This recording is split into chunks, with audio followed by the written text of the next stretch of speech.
բաների, շպարների եւ այլն եւ այդպես շարունակ։ Որտեւ եկեք խոստովանենք, երկար տարիներ մեզ թվացել է թե այն ինչ որ մենք պետքա երեխաների համար անենք, ապահովենք, որ իրանց օրագրերում լավ գնահատական լինի։ Դրա համար տանջվել ենք, չարչարվել ենք, ծանոթ ենք մեջ գցել, չգիտեմ ինչ ենք արել, այնքան որ մատյանի կամ օրագրի մեջ լինի ավելի լավ գնահատական։ Բայց իրականում դա այն չի եղել, որը պետք է եղել մեր երեխեքին, որովհետև մենք չենք կարող ամբողջ կյանքում մարդկանց ուղեկցել եւ օրագրի իրանց գնահատականները ուղղել։ Եվ հիմա հենց հատկապես էս է փոխվել, որ այդ թվում եւ իմիջայլոց դա այդ մտայնությունը մթնոլորտ է ստեղծում ամբողջ երկրում։ Ժողովուրդ, կառավարություն, իշխանություն, այդ փոխկապակցված է, մի քիչ կառավարությունն ազդում, մի քիչ ժողովուրդն ազդում։ Այսօր մենք գնում ենք ուրիշ ճանապարհով։ Մենք մեր բոլոր դպրոցների նորակառույցներին հատկապես ամենատեսանելի տեղում փակցնում ենք հետևյալը. լավ սովորի, որ լավ ապրես, որովհետև ակնհայտ է, որ հատկապես 21-րդ դարում լավ ապրելու մի պարտադիր պայման կա, այդ լավ մասնագետ լինելն է, լավ գործընկեր լինելն է, իմիջայլոց, երբ որ մենք ասում ենք լավ մարդ լինել, այո, դա այդպես է, մենք լավ մարդն էլ տողերի չենք բաժան, որովհետև լավ մարդը շատ տարածական հասկացություն է եւ լավ մարդ ասելով մենք պետք է հասկանանք օրինապաշտ քաղաքացի,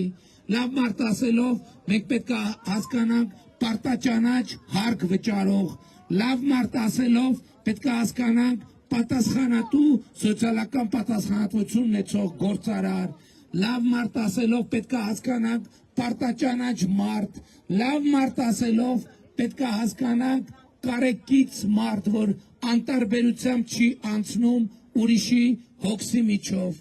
լավ մարդ ասելով պետք է հասկանանք լավ զավակ, ով հարգում է իր ծնողներին եւ ավակ սերնդի ներկայացուցիչներին, լավ մարդ ասելով պետք է հասկանանք բարեկիրթ մարդ,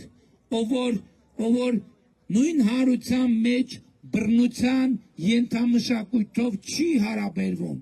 Մենք այսօր նաև շատ հաճախ դրա պտուղներն ենք քաղում,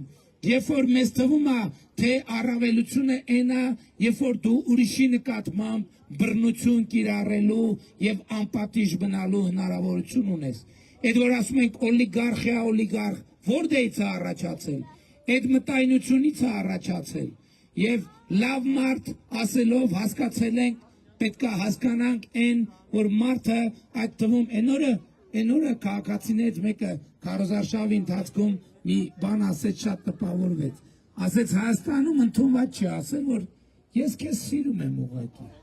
Այսինքն դա մենակ ինչքանով է ընդունված, մենակ սիրային զույգերի մեջ է դա ընդունված։ Բայց սերը մենակ սեռական տրամաբանություն չունի։ Սերը հարային տրամաբանություն ունի եւ էսա փոխվել, այո, այդ խոսակցությունը կար, չէ, որ այդ խոսակցությունը կար։ Հեղափոխությունից առաջ, հետո 3 ամիս անցավ, դե բան չի փոխվել, 4 ամիս անցավ, բան չի փոխվել, էլի բան չի փոխվել, պատերազմից հետո ինչ որ փոխվել է դեպի վատն է փոխվել, պարզ է տրամաբանությունը։ Հիմա կա բազմաթիվ բաներ, դպրոցներ, մանկապարտեզներ, ճանապարհներ եւ այլն, բայց իրականում ամենակարևոր բանը, որ փոխվել է, հենց այդ է, ամենակարևոր բանը, որովհետեւ այդ դպրոցը, այդ մանկապարտեզը ոչ թե պատճառ են, այլ արդյունք են նրա, որ այսօր Հայաստանի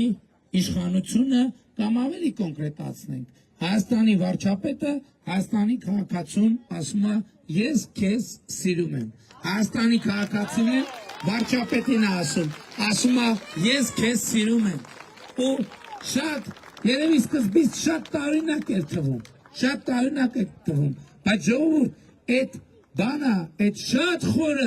շատ խորը փոփոխությունների մասին է վկայում։ Ես մի տեսարան եմ տեսել, ես շոկի մեջ եմ ընկել այդ տեսարանից։ Հիմա արդեն դա սովորական տեսարան է։ Սովորական տեսանա, մենք Չարենց Հավանով ավտոբուսով անցնում ենք, դե սիգնալներ տալով գնում ենք, մենք մի ավտոսպասարկման կետի մոտ ենք անցնում, եւ մի 30-40 տարեկան տղամարդ այդ ավտոսպասարկման կետից դուրս եկավ մայթ, ըստ ամենայնի մեքենայի յուղ էր փոխում ինքը, միջև այդ սիգնալ լսելով եւ այդ յուղը ձեռների ծլալով սրտիկ էր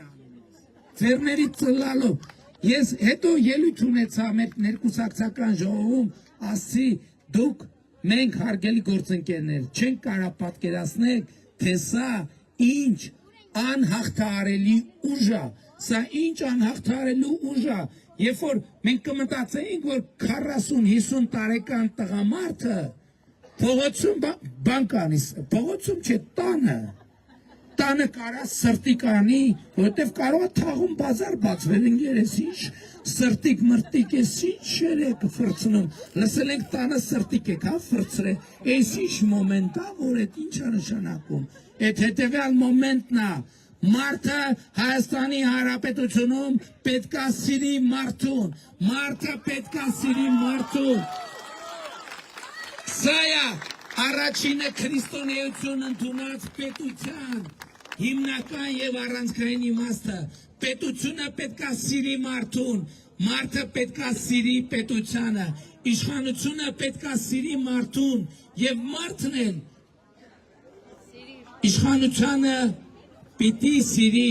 եւ կսիրեն պարագայում, եթե դա լինի իր ընտրած իշխանությունը, ահա ինչի է կարևոր ազատ, արդար, ժողովրդավարական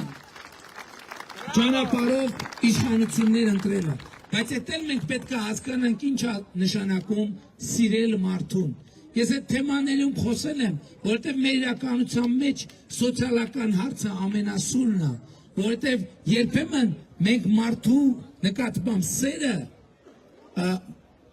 գործածում ենք կամ կարող է գործածվել հենց իր մարդու դեմ, որովհետև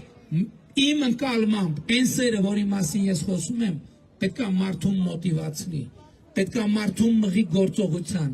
պետք է մարդուն մղի հաղթահարել իր վախերը եւ կոմպլեքսները։ Ես այդ բանը իրական Հայաստանի գաղափարախոսության շուրջ խոսալիս ամեն բանախոսության ասել եմ, նաեւ կրթվել նորաձևի շարժման շրջանակներում։ Եվ շատ կարևոր է, որ մենք նաեւ Հայաստանի համար այդ կարգախոսն էլ կարևոր համարում, որ նախկինում այստեղ հաց, այստեղ կաց արտահայտությունը